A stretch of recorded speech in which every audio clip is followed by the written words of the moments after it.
Throughout Nintendo's various series, there are multiple different antagonists depending on what game we look at, and when making this video at first, I didn't know if Mario was going to be enough. I didn't think there was that many different antagonists in the series, and I was actually very wrong when looking at some of the spin-offs such as the Mario & Luigi and Paper Mario RPG games. Some of these villains are very well received and popular among lots of players, but other villains are kind of left in the dust and not really remembered, and I want to go over all of these villains and talk about exactly which ones had the most evil intent. Yes, I'm comparing all the Mario villains and looking at who had the most vicious plans out of all of them, who tops the charts when it comes to evil intention. Today I have prepared a list of the main 20 antagonists from the Mario franchise and seeing who reigns on top as the most evil. Now beginning our long list and starting off the section of barely evil, we have Donkey Kong. He's the original bad guy that seems to have a thing for this fair maiden named Pauline. Lots of the time it's nothing serious, however, because it just seems like he has a love attraction to her and wants to be by her side. And he just tries to get her attention lots of the time, as in the very first Mario vs. Donkey Kong game, he simply wanted her to look at his DK minifigure, and she just didn't pay any attention to him and looked at Mario's only. This resulted in DK going absolutely irate and stealing Pauline, leaving Mario to chase him all around different worlds, and this goes on multiple times as there's many, and I say many, Mario vs. Donkey Kong games. Now Donkey Kong is obviously very low on this list for a reason, simply because he is a hero, and at the end of every single game, he always takes sides with Mario. He has his own island named DK Isle, and he rules over it with Diddy Kong, trying to defeat baddies such as King K. Rool and other creatures that come to take over the island. Another hero we have here, or rather an anti-hero, is Wario, and literally he's an anti-Mario. He was made to be Mario's antagonist, and he actually only played the main villain in one Mario game, being Super Mario Land 2. He placed a curse over Sarasa Land and turned it into Wario Land and took over the castle for himself. He then brainwashed the civilians in order to follow him and attack Mario, but in the end, Mario of course defeats him. After this game, Wario just goes to be a greedy man who lives in a home by himself. Yeah, it's pretty sad, but he's always looking to make his next buck, and in turn, he also does a lot of good things as a hero and ends up helping people even if he doesn't really want to.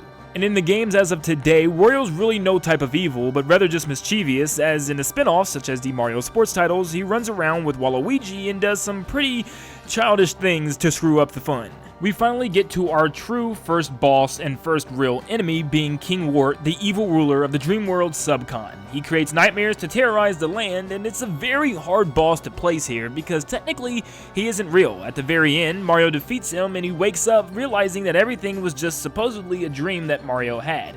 Now the thing with Wart is he actually appears again, not in a Mario game, but actually a Zelda game. In Link's Awakening, he actually goes by the name of Mamu and helps Link out along his adventure by giving him a song that allows things to awaken and bring life into objects. This song is actually necessary in order for Link to get through a dungeon and complete his quest, so he does actually help Link do something positive. So he does have kind of a good guy motive, but the whole thing with King Wart is kind of weird, whether he is Mamu or King Wart or both of them or whatever, because at the end of Legend of Zelda Link's Awakening, spoiler alert, it is also a dream that Link had within the Windfish's dream. Some type of weird psychedelic dream merging, I don't know. Wingo is a giant treasure-hungry crow, and I guess you could say he's the bird version of Wario. He simply just wants to get his hands or his claws on anything that looks like treasure or anything that is treasure, and this is actually what leads Captain Toad and Captain Toadette into trouble because they simply don't let go of the treasure. I know it's kind of weird to say that the crow should just be allowed to steal the gold and the power stars, but he doesn't really seem to be using any of it for evil. I know stealing is not okay, so that's why he's still considered evil.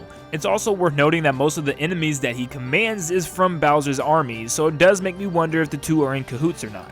Now for the last enemy of the barely evil category, we have the Broodals. They are rabbits that simply work for Bowser, and they help him plan his wedding with Peach, because they are wedding planners, that's their job.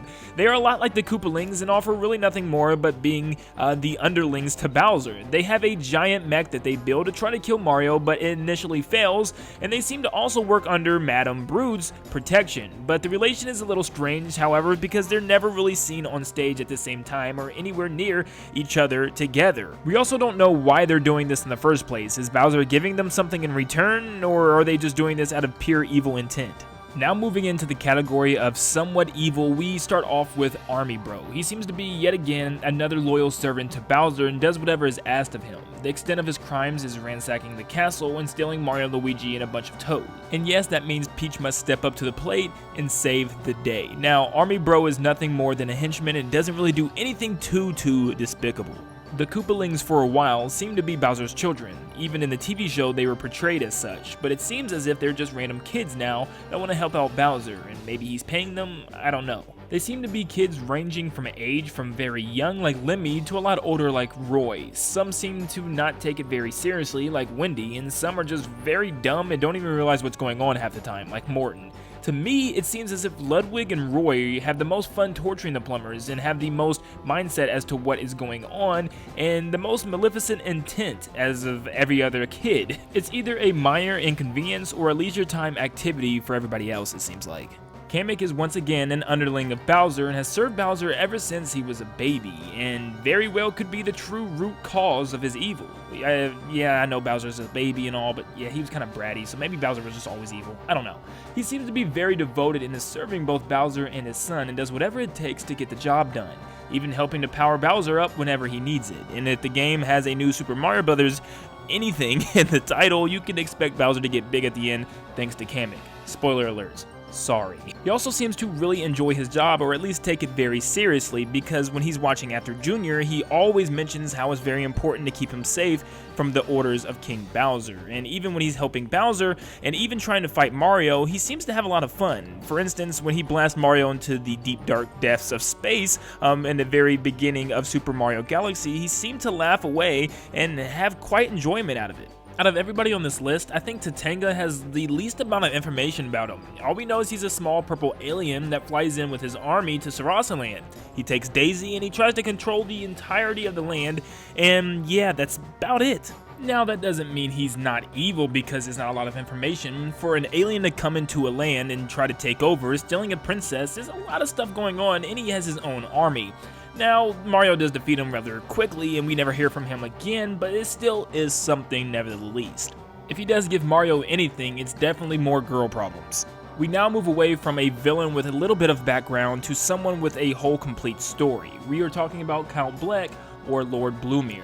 On the surface, he sounds like a pretty bad guy trying to consume all worlds into a void of darkness using a stolen ancient dark book called the Dark Prognosticus. Count Bleck has his own crew and expects a lot out of them to get the job done by collecting all the crystal hearts so that he can form his void and make it bigger by the day. We find out that all of this was because it's a love story. He fell in love with a girl after she stopped to help him one day, and we find out that that girl that he's in love with is actually the butterfly's sidekick companion to Mario, Teepee. Teepee is a girl from a rival tribe from Count Bleck, and she stopped to help Count Bleck when he was hurt one day, and the two fell in love. But Count Bleck's dad told him to stay away from the girl, and if they continue on, bad things will happen. He found them together and cursed Teepee to fall through multiple dimensions for the rest of eternity. So now you can kind of relate with the guy and what's so bad. He lost his girl because of his crazy, ignorant father, and now he's completely lost his mind. Not only did he kill off his clan, but his father as well, and is vowing to kill and destroy every other world out there. Although once reunited with Teepee at the end, he wants nothing to do with the Chaos Hearts and wants to save and prosper with all the worlds, but unfortunately he gets betrayed by one of his sidekicks, Dementio, which, spoiler alerts, we'll get to later, and he ends up trying to help the bros and everybody rescue and save the day. Now getting into more of our sinister antagonists, we have Antasma. He was just a bat that fed off of the dreams of the Pilo creatures along the island, and his goal was to turn Pilo Island into one big nightmare. Now, you can't really say this guy was doing anything necessarily terrible. He wasn't killing anybody, but he was feasting on people's nightmares, and this is something that is kind of torture because he's getting into people's heads and mentally affecting them. That's kind of messed up. Bowser Jr. may work under his dad's rule, but he can be quite a troublemaker himself. He often kidnaps the princess just as much as his dad does, but he also had his whole Shadow Mario bit, and this is where his first bit of evil really started to shine.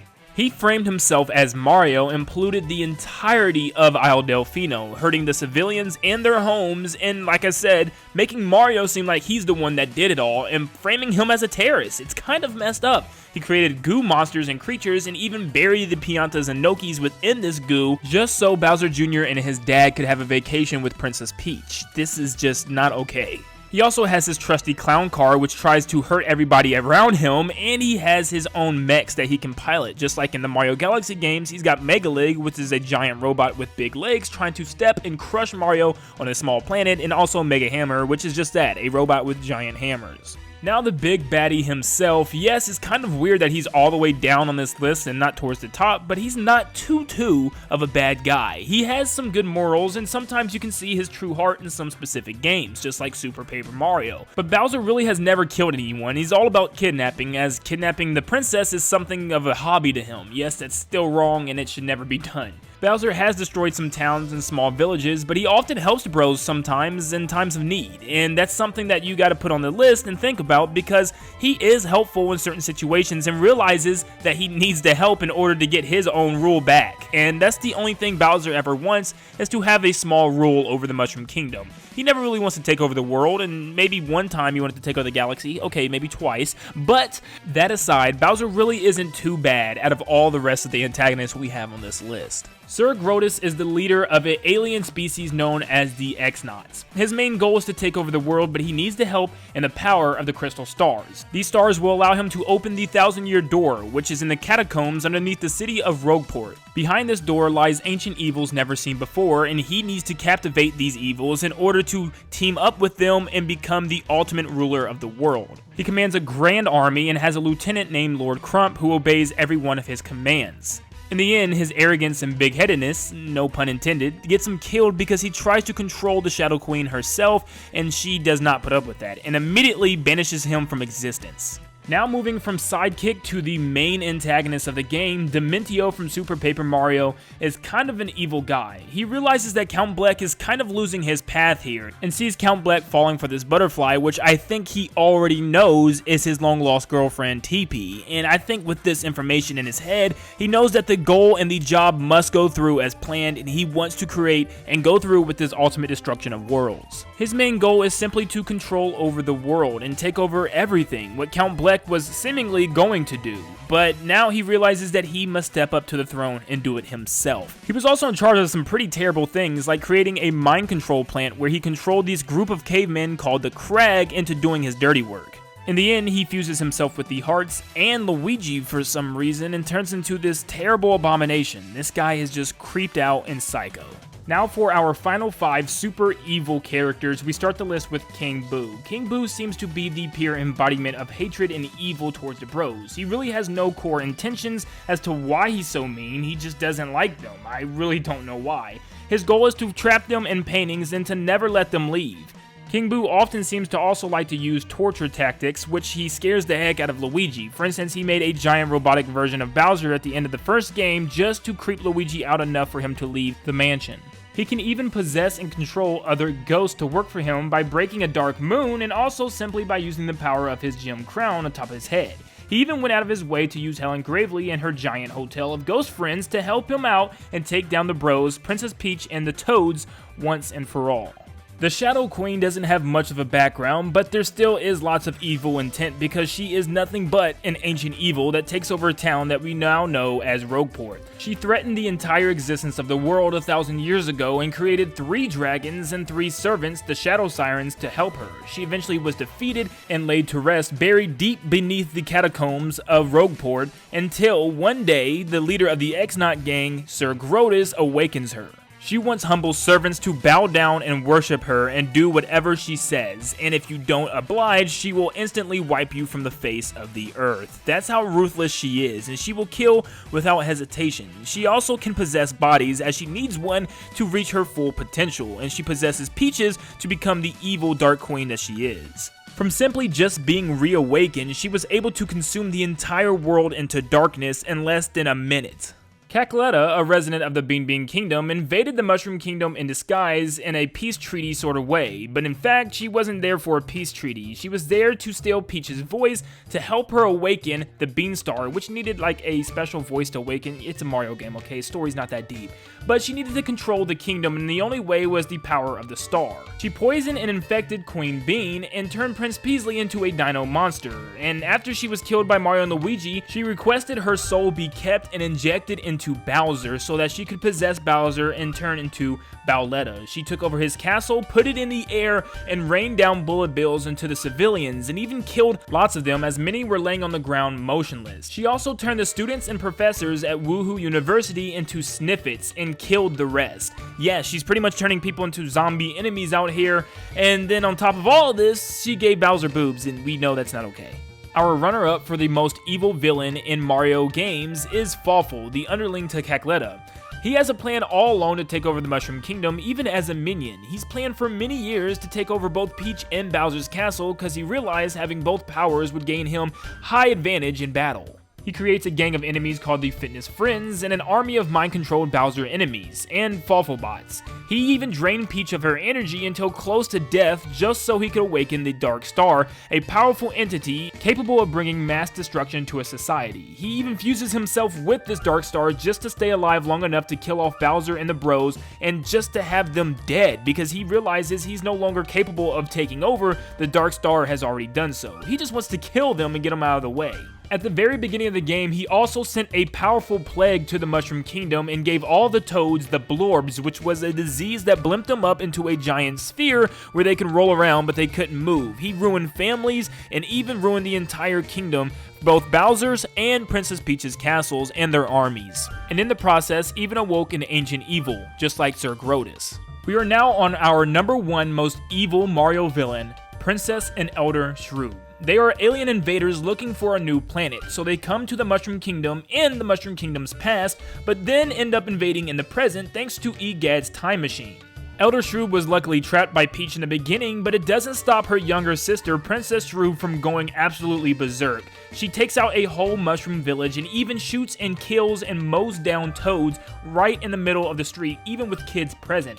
She wiped out families, villages, and even made entertaining shows out of her victims. She sent a monster Yoshi named the Yube after a village of Yoshis and was forced to eat all the island's inhabitants, including Mario and Luigi. And not only that, but Princess Shrew implants a parasitic monster inside of his stomach just to kill Mario and Luigi. I mean, she's just absolutely insane. She also destroyed villages and wildlife to make them factories, which powered all of her troops and her UFOs across the globe.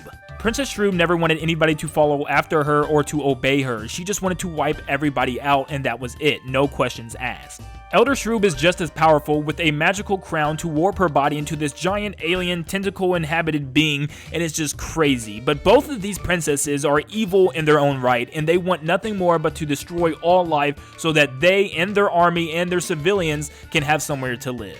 And those are the 20 most evil characters in Mario in order from least evil to most evil. We start the list off with somebody like Donkey Kong, who is pretty much a hero at this point of time, and end it with a vile villain such as the alien Shroob race. Thank you guys so much for tuning in. If you enjoyed the video today, make sure you like it and subscribe if you guys are new. Let me know in the comments down below what you thought of the list, and are there any other villains that should have made it? I know a lot of people are going to bring up Super Mario RPG, and I think his name is Smithy or Smitty, something like that. I never really played the game, and I really don't know the whole story about that, and I couldn't really add him because of that reason. Yes, I know I need to get to it.